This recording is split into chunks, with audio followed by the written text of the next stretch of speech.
Well, British Prime Minister Rishi Sunak has come under fire for his handling of the evacuation of British citizens from Sudan. It's dominating the front pages of the British papers, and our press reviewer, Diptyque Laurent, is here to take a look. Well, Aaron, several British nationals have found themselves trapped in the violence in the Sudanese capital, Khartoum, after those clashes broke out between those two warring generals. Now, Prime Minister Rishi Sunak has come in under fire for being quick to evacuate British embassy staff and diplomats, but lagging behind in trying to evacuate its citizens. Annalena Baerbock, who is a German foreign minister, made such veiled criticism when she said that, unlike other countries, Germany's evacuation efforts included all citizens. Indeed, France and Germany have evacuated some British citizens fleeing the violence in Sudan. Lots of anger, though, over the government's handling of the whole situation. And these comments from Rishi Sunak not likely to help.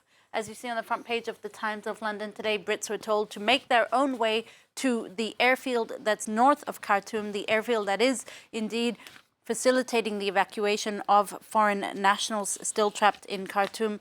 So words that will not do much to appease the anger against the government. All right, we'll change gears now, Dipty, and head to the United States, where you found a lot of reactions to Joe Biden announcing his re-election bid for 2024. That's right. There is little attention garnered, actually, in the major papers. It's not a surprise, his bid, but just have a look at USA Today here, just dedicating a teeny tiny column on the left here. Will Biden get 4 more years? It asks on its front page.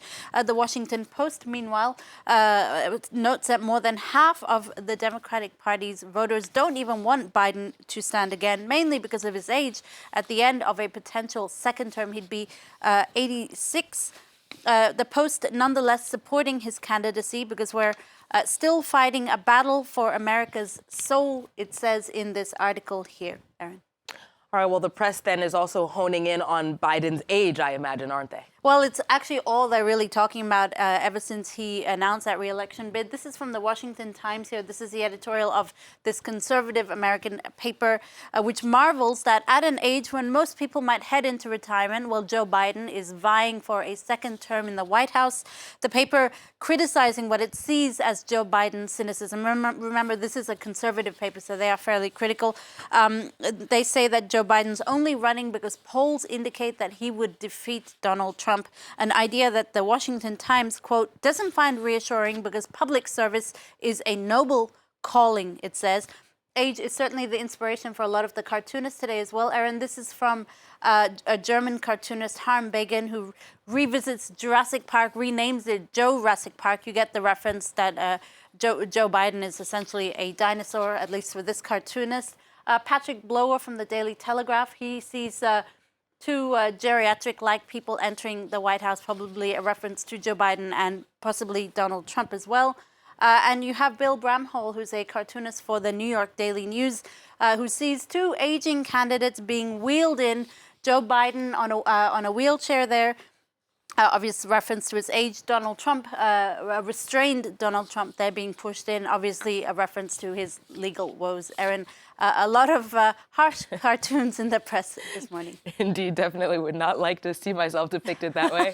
All right, Dipty, finally from you, the creator of an ultra-right beer has, after great difficulty, found a brewery to make an anti-woke beverage. Yeah, this story obviously needs a bit of context. So let's start with the New York Times, which explains that earlier this month, an American beer company, Bud Light, announced a new partnership with a transgender influencer. The marketing vice president of Bud Light was fired in the wake of this campaign to bring the iconic American beer into a more inclusive world. That was the idea with the marketing campaign. But it led to, as the New York Times reports, a sort of red state boycott of Bud Light.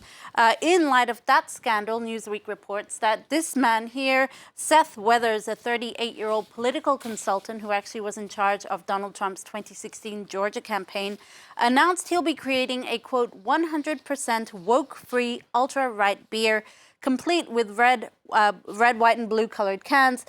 A potential partnership with a brewery fell through recently when the brewery discovered exactly what this beer was about. But now Weathers has announced that a new brewery has agreed to make this beer with a decidedly conservative taste. Aaron, who knew beer could be so political? But I suggest that we end on something a lot less controversial. It's this video we found today. It's not particularly newsworthy, but it's just a really cute video. Have a look at this red panda here eating grapes. I figured it's a nice way to end a morning. Love it. And who knows, Dipti, since this concept sells, maybe we'll soon have woke and anti-woke pandas eating grapes. Dipti Laurent with the press review. Thank you very much.